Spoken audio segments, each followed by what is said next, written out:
dérange pas, ça peut nous déranger. Moi, je voudrais rebondir sur les accords du Mercosur que vous nous dites.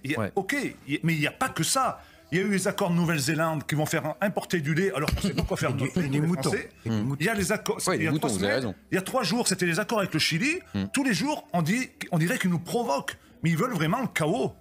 Ils veulent vraiment... C'est normal que les agriculteurs, ils ont fait une demi-tour tout à l'heure sur l'autoroute. Leur chef, les cols blancs de la FNSEA, ils leur ont dit rentrez à la niche, rangez votre os. Ils veulent pas, il n'y a pas d'os à ranger. Mais dites-moi, au départ, il y avait une certaine harmonie entre les instances syndicales. J'ai le sentiment, en vous écoutant, que c'est moins le cas quand même. Hein. Et du côté de la FNSEA, c'est moins vos amis. Non, mais ils se réveillent, parce que moi je les ai réveillés en faisant mes TikTok. Il faut quand même savoir que le GNR, il a été augmenté, c'est pas Xavier Bolin, excusez-moi, il est mort, le pauvre, paix à son âme. C'est M. Rousseau qui a décidé au mois de juin, avec Bercy, à augmenter le GNR. En contrepartie, il faut mettre de plus en plus de biocarburants. Pourquoi? Parce que M. Rousseau, il est à la tête du groupe Avril, à la tête du biocarburant. Il faut dire ce qu'il en est. C'est qu'on a affaire à la mafia dans la mafia. Et les pauvres gars qui se... Faites attention aux propos quand même. Non, il faut dire... Non, mais c'est vrai. Il y a 2 morts par jour, 50 exploitations qui disparaissent tous les jours. On ne peut plus, monsieur. On est à 300 €, les députés, ils ont pris 300 € d'augmentation, les sénateurs 700. On se fout de notre gueule, ils nous poussent à bout. On est raisonnable, on est des entrepreneurs, on veut vivre notre métier, mais c'est interminable. Tous les jours, il y a des accords de libre-échange.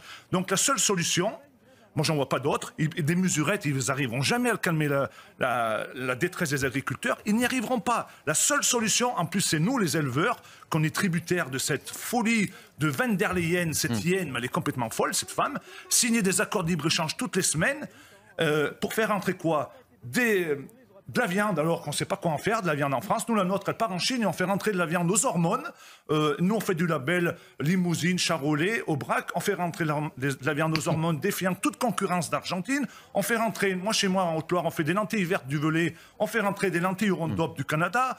On fait rentrer du soja OGM du Brésil. On fait rentrer du maïs avec de l'atrazine. Alors que chez nous, c'est tout interdit. Et encore, même de la viande... Ça fait 20 ans que c'est interdit. Donc, qu'est-ce qu'ils veulent faire? Je vais vous dire ce qu'ils veulent faire. Ils veulent faire disparaître l'élevage parce que, soi-disant, il y en a qui financent L214 pour dénigrer qu'on fait du mal à nos vaches, alors que nous, nos vaches, elles sont aussi bien que les pauvres SDF qui se gèlent la nuit. Moi, mes vaches, elles sont dans un bâtiment tempéré, elles se couchent dans la paille, elles se lèvent, elles vont boire de l'eau, elles vont manger de l'herbe, du foin, elles sont très bien. Et après, comme ça n'a pas pris, qu'on était des mauvais éleveurs, maintenant on nous dit les vaches, elles pètent, elles rotent, elles émettent 20% des effets de gaz. Mais c'est de la foutaise, ça. Ils nous font venir de la viande de l'autre bout du monde. Vous croyez que ça abîme pas mieux l'atmosphère que nos vaches? Ce qu'ils veulent, ils veulent faire disparaître l'élevage pour nous mettre leur farine d'insectes, leur steak cellulaire avec l'intelligence artificielle. Ils vont multiplier des cellules souches dans des entrepôts où il y aura un bilan carbone soi-disant très bon parce qu'ils auront un impact au sol très faible. Donc c'est ça qu'ils veulent vous faire. Ils veulent vous faire manger des choses que vous n'en avez pas envie. Parce qu'ils veulent vous nourrir à pas cher, parce que demain, le consommateur français n'aura plus un rond pour pouvoir se nourrir, parce qu'il voudra toujours avoir cette façon de vivre, de pouvoir avoir le dernier iPhone, de pouvoir partir, le bien-être. Allez, Sébastien, je vous laisse reprendre un peu votre souffle. Pour arrêter le mouvement, quelle est la mesure, ou quelles sont les mesures ou engagements concrets que vous attendez? Je vous entendais pendant les reportages dire de toute façon, ils n'ont pas de solution en parlant de l'exécutif. Mais alors, s'ils n'ont pas de solution, quelle est l'issue du mouvement? Je vais le donner. Ah bah, c'est comme ça que ça va se terminer. Démission du gouvernement Macron et sortie de l'Europe. Il n'y a pas d'autre solution. Ah oui, on peut mais vous verrez, ça va se terminer comme ça. Ça va être compliqué. Ça va être compliqué quand même. Mais vous verrez, le peuple français nous suit, ils vont monter sur Paris. Laissez rentrer les tracteurs dans Paris, je vous le garantis. Il n'y a pas de Jeux Olympiques, il n'y a pas de salon d'agriculture dans un mois. Est-ce que vous avez plus réaliste comme solution? Non. Plus concret? On est à 1 mois du salon d'agriculture, on est à 6 mois des élections européennes, à 7 mois des Jeux Olympiques et surtout à 1 an des futures élections Chambre d'agriculture qui mettent en place le pouvoir à la FNSEA. Donc, qu'est-ce qui se passe là? Là, en ce moment, la FNSEA est en train de perdre sa base. Sa base va venir rejoindre des gars comme moi. Et donc, ils ont peur de perdre les prochaines élections. Donc, qu'est-ce qu'ils font? Ils essayent... parce que normalement, le mouvement, il aurait dû s'arrêter la semaine dernière quand Jérôme Bell il a arrêté. Sauf que la base a dit non, non, non. Moi, j'en ai plein des responsables syndicaux qui me disent t'as raison, il faut qu'on te suive. Ils veulent tous sortir de l'Europe. On est trahi tous les jours par l'Europe. Ça va être un peu compliqué quand même. Non, ça sera pas compliqué parce que le peuple lui a raison. Attendez. La parole, je souhaite que tout le monde s'exprime. Le problème, c'est que la FNSEA ne veut pas sortir parce qu'ils sont à la tête du COPA-COGECA. C'est la FNSEA et le COPA-COGECA qui signent les accords de libre-échange. Et ça, la base l'a compris. On est trahi par notre propre camp. Non, qu'on est obligé de sortir de l'Europe. Donc il n'y a plus d'harmonie syndicale ce soir, quand on vous écoute.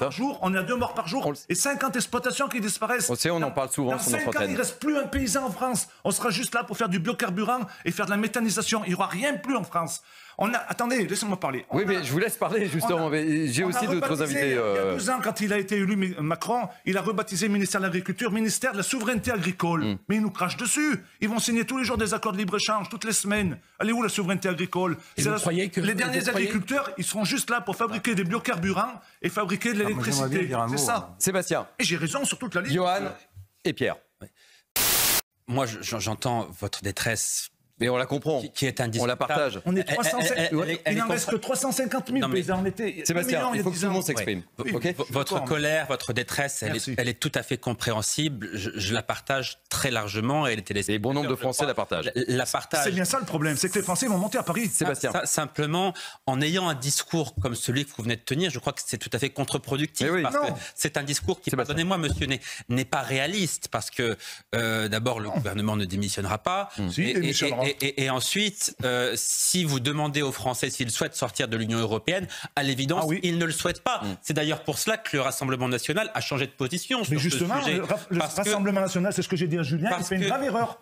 Il va perdre les élections parce que le PAS va prendre le pouvoir. Sébastien, tout le monde s'exprime. Sébastien. Les Français ne souhaitent évidemment pas sortir de l'Union européenne. Donc, je crois que le discours qu'il faut tenir aujourd'hui est tout à fait contre-productif. Et précisément, si vous vous entêtez à tenir ce discours-là, vous n'aboutirez évidemment à rien. Eh bien, si on fait un référendum...